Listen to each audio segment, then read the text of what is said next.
Tyron, what do you feel like you learned about Steven the first time around? I was already prepared for Steven the first time. I never underestimate an opponent. I never take anybody lightly. I went in there prepared for, what he was in other fights. This time around, I think I just more prepared for the same thing. You can make adjustments within fights, but I just don't think he's going to be able to make the wrestling adjustment, the grappling adjustment, the power adjustment, the timing adjustment, and the spacing adjustment. Those things that I can change in the fight just because my entire career I molded it on being a complete fighter. So I do think he's going to be a little bit more aggressive. I think he's going to try to showcase a little bit more of his striking abilities, but I don't think he's going to grab any new rabbits out of the hat. I think we were all shocked that your wrestling didn't play more of a factor in the first fight. Was that a conscious decision, or was it just the feel of the fight? It's kind of weird that a striker get outstruck by a wrestler, and he's supposed to be the most creative striker in the division. So I'm just going to go out there and whatever opportunities I see.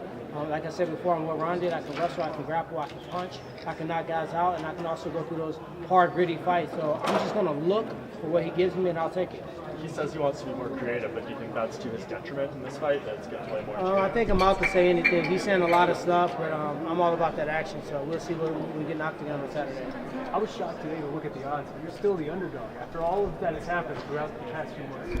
The first fight, you're still being an underdog doesn't change anything. You still got to go out there and fight. I've been an underdog. I don't remember the last time I was a favorite. So I guess my I question haven't is, lost since word. my question is, what do you think it's going to take for people to give you that respect? I didn't really get into this sport for people to worship me and people to, bow at my feet. I got in this sport to be the best in the world. Right now, I'm one of the best. When I retire from fighting, I want to be pound for pound the greatest welterweight that's ever fought an octagon. And my goal is to keep knocking off guys one by one and get to that point. And you said to get to that point, you want to go through GSP, Damian Maia. Don't ask me about GSP. Nobody asked me about GSP and Bisbee. That shit happened to me when I was fighting Rory the first time. They was talking about Matt Brown, Robbie Lawler. My focus left that fight. I didn't show up to work that week. So if you ask me that question, I apologize, but I will not answer. Wonder Boy is a tough opponent. He deserved my respect. He deserved my attention. That's the fight I signed for. That's the fight I'm doing this weekend. So unfortunately, I will not answer any questions on GSP and Michael Bisping. How bad do you want to put this Wonder Boy chapter behind you? It's like it's kind of been around for like basically the last year. Definitely, it's a chapter that I wanted to close. Obviously, it's a lot of, you see the sport. Sport's crazy. Guys start mixing up weight divisions and super fights. So for you not to put your name in the hat for some of those fights is silly. But I knew at one point I was going to have to fight him, and I would have to close that chapter. So I'm excited that this weekend I'm in the best shape, man. My coaches would tell you I was ready to fight last week. So this week, man, I don't have any fear, any anxiety. I have nothing to hold back. I can do whatever I want in the octagon. I know I got the conditioning. I know I got the mindset to fight through. And that's I haven't felt that way in a long time where I can just go out there and just do whatever the hell I want to do. How does it bother you the fact that he feels that you're done contention? Basically, like you got him by a chance, not that you wanted him? No, I think he needs to realize he's blessed and lucky he's getting this fight. A different scoring card or different judges, he would have lost the fight and he better work 2 or 3 more fights to get back in here. So I think he needs to realize it's a great opportunity for him. Focus more on going out there and trying to defeat me this time, less on wobbling fight. How have you grown as a fighter since the first fight? I've grown as a fighter. My coaches have just really incorporated a lot of volume in my striking, a lot of volume in all my attacks, a lot of pressure, a lot of closing of the distance. Just really mixing everything together. I've always had the tools. And the thing about me, I'm great to coach because I listen. I don't think I know everything. And my coaches have just added a few more wrinkles to my game, and I think those things are going to make the difference in the fight Saturday. Does it come down to just refining what you do well? I don't think it comes down to refining what I do well. It's when to do it, when to go for the takedown. Everybody's like, hey man, why you didn't take him down more? I'm a wrestler of a high percentage. When I shoot, I score it. I don't shoot a takedown. Very few times I actually attack the leg to get you on the ground, and I don't take him down.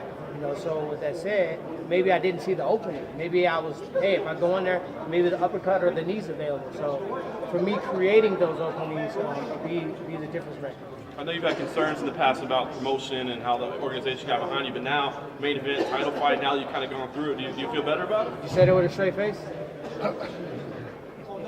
Let's be real here.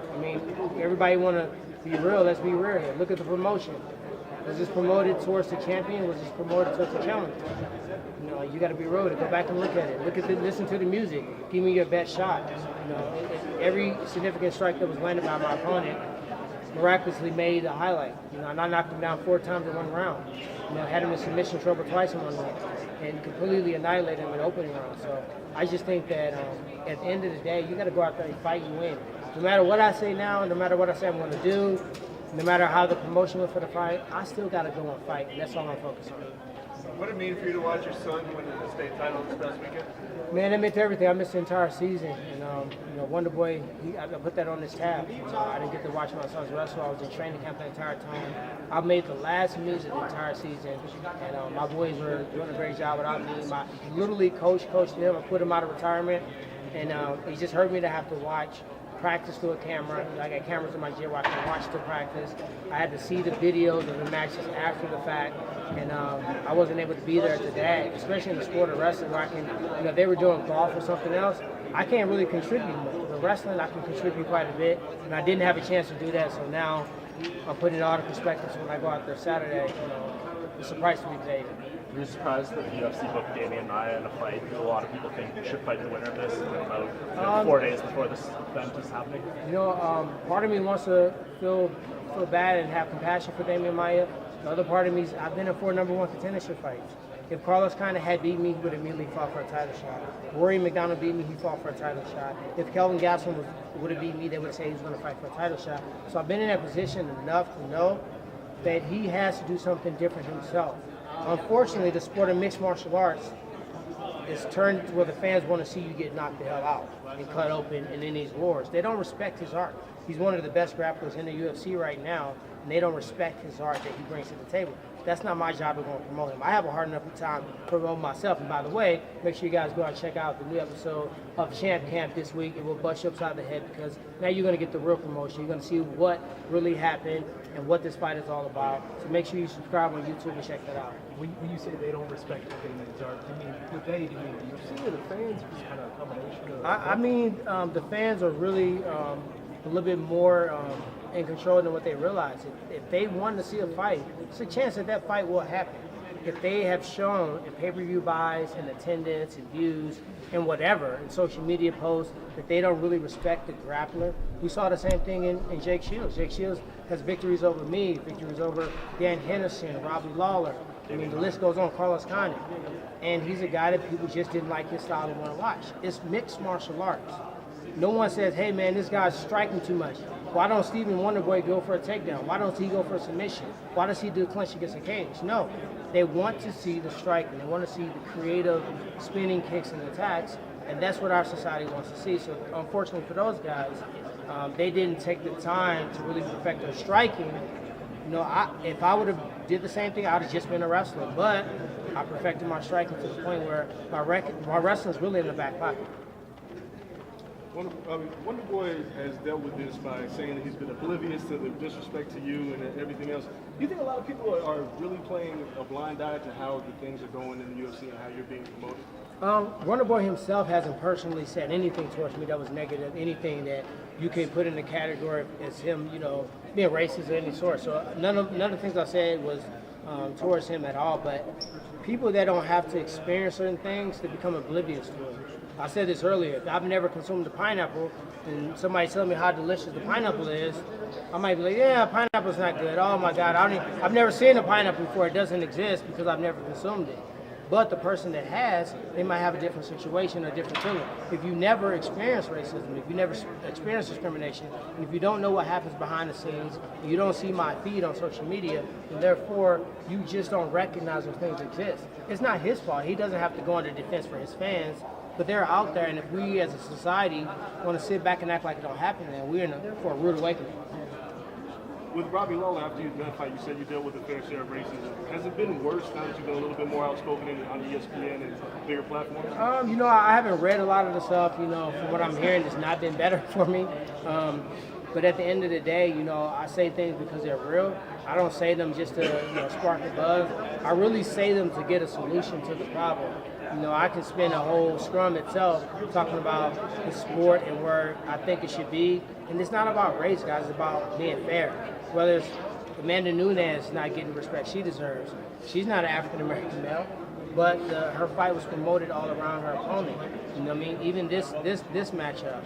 Just think about the person that might not be the flashy dresser, might not be the person that's going to talk the crowd. They might not even speak fluent English enough where they can be marketed internationally.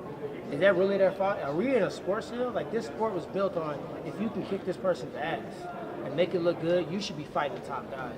And we've kind of shifted away from that, but I just trying to find a way to do it all. Kick the butt, look good doing it, speak well after I do it, and be well-rounded enough to make the fans want to watch me fight, even if they want to see me lose. Everybody good? Cool. Thank you guys. Appreciate it.